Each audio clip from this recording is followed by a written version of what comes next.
नमस्कार, मैं हूं आपके साथ ज्योति कनौजिया। आइए रुक करते हैं फटाफट खबरों की ओर। पीएम मोदी और राष्ट्रपति पुतिन का याराना अंदाज दिखा। दोनों ने गर्मजोशी से एक दूसरे को गले लगाया। दोनों नेताओं ने मॉस्को के बाहर आधिकारिक आवास पर चाय के साथ एक अनौपचारिक चर्चा की। इस दौरान राष्ट्रपति पुतिन ने पीएम मोदी को इलेक्ट्रिक कार में भी घुमाया। प्रधानमंत्री नरेंद्र मोदी 2 दिवसीय दौरे पर रूस गए थे। यूक्रेन के साथ युद्ध की शुरुआत होने के बाद पहली बार पीएम मोदी ने रूस की यात्रा की। चैंपियंस ट्रॉफी का आयोजन अगले साल पाकिस्तान में होना है और इसके लिए पाकिस्तान क्रिकेट बोर्ड पीसीबी ने तैयारियां भी शुरू कर दी।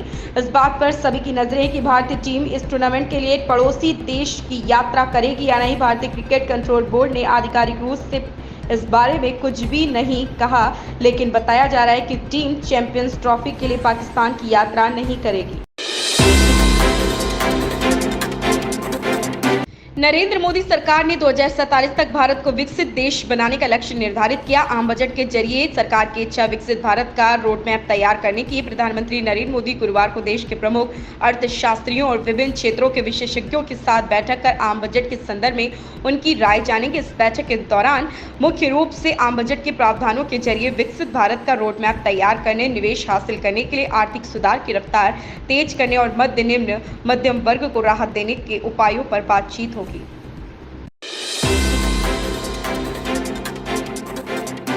प्रदेश भाजपा अध्यक्ष वीरेंद्र सचदेवा ने दिल्ली सरकार पर जमकर हमला बोला। उन्होंने कहा कि समय रहते अतिरिक्त बिजली खरीदने का इंतजाम नहीं किया गया। राजधानी में बिजली दरों में हुई बढ़ोतरी के बाद सियासत गर्मा गई। प्रदेश भाजपा अध्यक्ष वीरेंद्र सचदेवा ने दिल्ली सरकार पर जमकर हमला बोला। उन्होंने कहा कि समय रहते अतिरिक्त बिजली खरीदने का इंतजाम नहीं किया गया। प्रबंधन के लिए एक्शन प्लान तक नहीं बनाया। गर्मी अपने पीक पर पहुंची तो पावर कट होने लगे। केजरीवाल के खिलाफ दायर आरोप पत्र में केंद्रीय जांच एजेंसी ने यह भी कहा कि आबकारी नीति संदर्भ में दिल्ली सरकार की ओर से गठित मंत्रियों का समूह एक दिखावा था। प्रवर्तन निदेशालय ने दावा किया कि दिल्ली के मुख्यमंत्री अरविंद केजरीवाल ने गोवा के लग्जरी होटल में रहकर शराब घोटाले से प्राप्त कथित 100 करोड़ रुपए के हिस्से का सीधा लाभ उठाया। केजरीवाल के खिलाफ दायर आरोप पत्र में केंद्रीय जांच एजेंसी ने यह भी कहा कि आबकारी नीति के संदर्भ में दिल्ली सरकार की ओर से गठित मंत्रियों का समूह एक दिखावा था। आंध्र प्रदेश के मुद्दे पर कांग्रेस ने केंद्र की मोदी सरकार पर तीखा हमला बोला। कांग्रेस महासचिव जयराम रमेश ने तंज कसते हुए लिखा कि मोदी सरकार अब बहुमत खोने के बाद शायद आंध्र प्रदेश पुनर्गठन कानून 2014 पर तेजी से काम करेगी। जयराम रमेश का यह बयान उन मीडिया रिपोर्ट्स के बाद सामने आया जिसमें दावा किया गया कि केंद्र सरकार ने राज्य सरकार की आंध्र प्रदेश में तेल रिफाइनरी और पेट्रोकेमिकल हब बनाने की मांग मान ली है और इसके लिए केंद्र सरकार राज्य में 60,000 करोड़ रुपए निवेश करेगी। बसपा सुप्रीमो मायावती ने हरियाणा विधानसभा चुनाव के लिए इनेलो के साथ गठबंधन का ऐलान किया। उन्होंने दावा किया कि गठबंधन राज्य में सरकार बनाने में कामयाब रहेगा। हरियाणा के विधानसभा चुनाव के लिए बहुजन समाज पार्टी ने इंडियन नेशनल लोकदल के साथ गठबंधन का ऐलान कर दिया।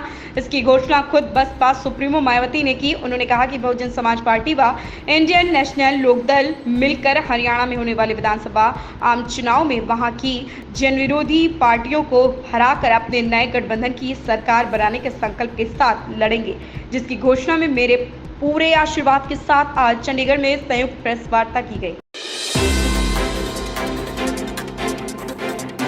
सभी पर मुकदमा दर्ज करने के साथ विजिलेंस द्वारा आय से अधिक संपत्ति अर्जित करने की जांच के भी आदेश दिए। निलंबित किए गए सभी अधिकारियों पर संदिग्ध आदेश जारी करके भूमि अपने संबंधियों को दिलाने का आरोप है। जमीन हड़पने व कब्जा करने वालों के खिलाफ कड़ी कार्रवाई करने के सीएम योगी के निर्देशों का असर दिखने लगा। शासन के फिरोजाबाद में करोड़ों की जमीन हड़पने के मामले में बुधवार को सिरसागंज के एसडीएम विवेक राजपूत, नायब तहसीलदार नवीन कुमार, राजस्व निरीक्षक मुकेश कुमार सिंह, लेखपाल अभिलाष सिंह और एसडीएम के पेशकार प्रमोद शाक्य को निलंबित कर दिया।